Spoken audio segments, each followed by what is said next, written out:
Red Bull has been surrounded by more myths than almost any drink on the planet. And most of them are wrong. Today, we're ignoring the rumors, reading the actual label, and getting into what this thing is really made of. Stay for glucuronolactone, because the internet has been lying about that one for 20 years.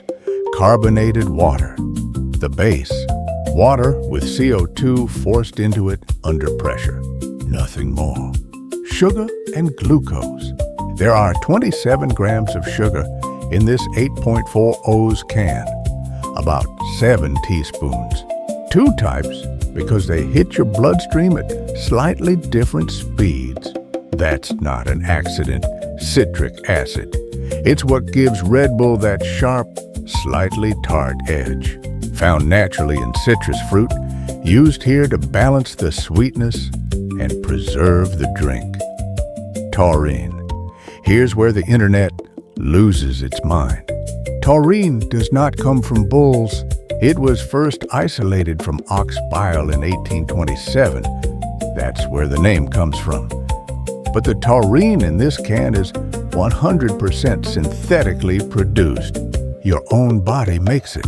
It's involved in hydration, nerve function, and when paired with caffeine, some studies suggest it supports mental performance, natural and artificial flavors. This one is a trade secret. Red Bull doesn't have to tell you what's in it. The label just says flavors.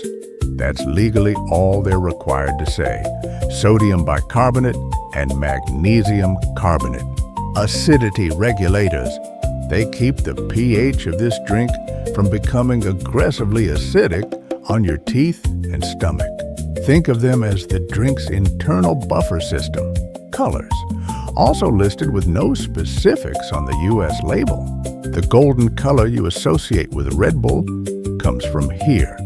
Caffeine. 80 milligrams per can. Roughly the same as a home-brewed cup of coffee. It works by blocking adenosine receptors in your brain, which are responsible for making you feel tired. That's not a boost of energy. It's a temporary suppression of fatigue. There's a difference.